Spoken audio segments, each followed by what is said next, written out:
guess you get a nice little break in the schedule here.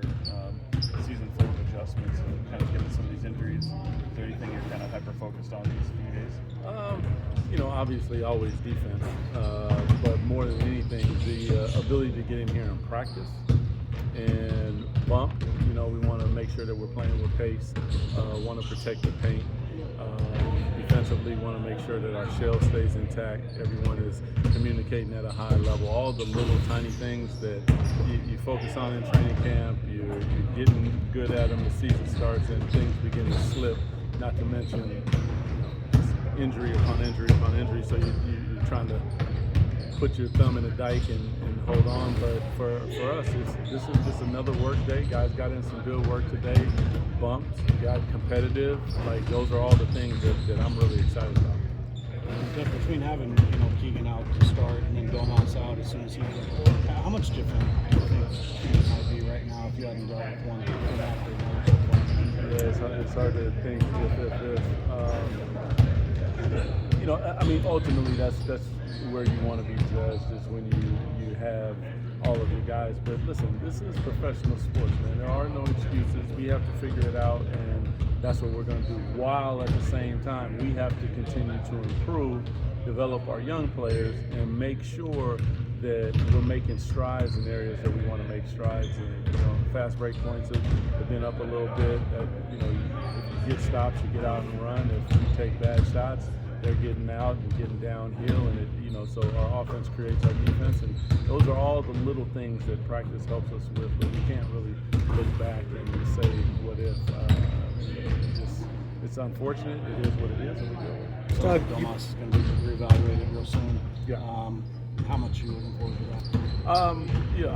I'm looking forward to hearing positive news. But once it happens, we'll hear the news and deal with it as such. It's part of our business, the injuries and all those things. So we'll just wait to hear. Doug, offensively on the half court, what are your staples there? Because I know defensively you want to get out and run and be able to, but when you're in the half court, what are you guys trying to accomplish offensively? We want to touch the paint, we want space, and we want to play with pace. You can play with pace in the full court, you can also play with pace in the half court. And sometimes it gets bogged down. There are glimpses of it when you see it. Normally when we call ATOs, when we run an ATO, the numbers are really good because we're organized, we get to our spots, we know what we're doing. When we're playing random, sometimes we don't get as movement-based normally, and I told you guys this from the very beginning, you don't want to run the play, you want to teach them how to play. So when the play breaks down, what do? We don't necessarily want to go isolation immediately. Like, that's at the end of the shot clock when you got to make a shot. So that's the next action. You set another screen, you tap screen, you slip, you roll, you pop into space, the ball moves, I see a gap, all of a sudden I drive it, we touch the paint, collapse the defense, kick it out. So those are all the things that we want to do and that we work on. Whether we are at shoot around, whether we are at practice, we concept shoot and we work all those things.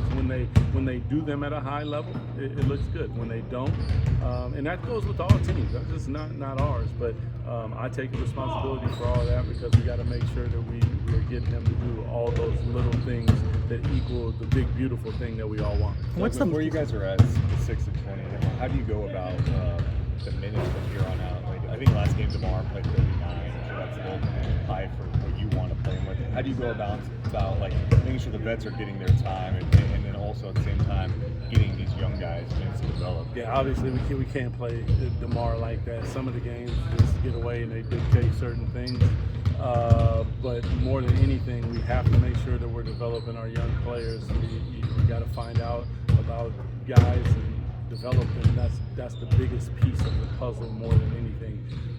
And we will do that. I mean, that's the bottom line. Because going forward, we have to make sure that these guys are as ready and as developed as they possibly can be. So as we continue down this path, we continue to improve as individuals, collectively, and then ultimately as a team and as an organization. Coach Christie, how would you describe Precious Achiuwa's play in this past few games? It seems like he's been one of the most consistent players. Yeah, Precious, especially with his setting screens when he's at the 5, he rolls extremely hard, gets downhill, finishing on the rim. When the ball is swung, I told him, you shoot one, shoot two, but you go to the next action because his greatest gift is the ability to roll so hard it draws in the defense, collapses everything, and guys can spray it out. Defensively, he can switch pretty much on anyone. Just want to make sure that you keep them in front of you, make them shoot above the break, contested three. I mean, if they're making those shots, we shake their hand, and we got to go rebound the basketball, which he does at a high level. So you kind of comfortable, playing at the 5 too when you Yeah, I think even sometimes, like if he's out there with Max, which he will be the 5 and Max will be the 4, because Max on the dribble handoffs and the connecting stuff, a lot of times he does a really good job. Not that Precious doesn't, it's just that Precious with his roles and setting and just understanding, because a lot of times he chests the ball, so he sets a screen, he chests the ball, so the pocket is open immediately. And Max sometimes rolls like a slip roll, and the pocket's not there, because as I come off as a guard and I see your back, I know that you don't see me. It happened with Dennis the other night. Dennis had to kind of throw a looping pass in the lane as opposed to a quick pocket, which he would have been on the rim dunking. He threw the looping pass, and now he got to the rim and Julius Randle was there. It only takes a split second, but those are the little things Precious is really good at. I know you kind of, your makeup, you feel every bit of this slow start with some of these players kind of wearing it themselves. Did it force you to change any of your approach to the way you go day to day, week to week, and maybe just the overall challenge of navigating those kind of landmarks? It can sometimes, because you feel it in the game, and I know that they feel it as well, because they're not trying to get off to slow starts. It just, we got to stay true to the principles of the things that we want. We want to set screens which create an advantage. Now we touch the paint, we collapse the defense, and then we spray the ball. Now when we collapse the defense and we don't spray the ball, now it's usually a bad shot. They get the rebound and they're out. And what we were seeing a lot of times in those first quarters is some of our, not even bad shots, but just bad possessions, which can lead to bad shots, all of a sudden lead to jailbreaks, and all of a sudden we're down 10 before we know it. When we're doing it the right way, and sometimes that is the thing that we have to do. We have to slow it down and make sure that we get into something, because every time that we get into one of our actions, we get a pretty good shot, and we have shot makers. It's when we just get out and either it's a turnover, it's a bad shot, which creates a 2-on-1, a 3v2 going the other way, that puts us in a bad spot. You talk about developing the young guys, as you did a moment ago. How much of a organizational discussion has that kind of become in terms of looking at the big picture?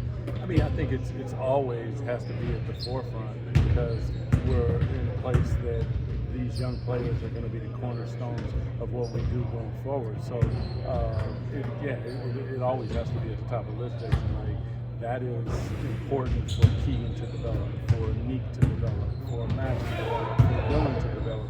Like, these are very, very important things, and develop the right way and learn the right way. All the little things that we value with physicality, with rebounding, with defense, with sharing the basketball. Like, it doesn't happen all the time on the floor, but it has to be the staple of who they are. And they're really good kids. They want to do everything the right way, and we just have to pour into them, and we do. Thanks, everyone. Appreciate you.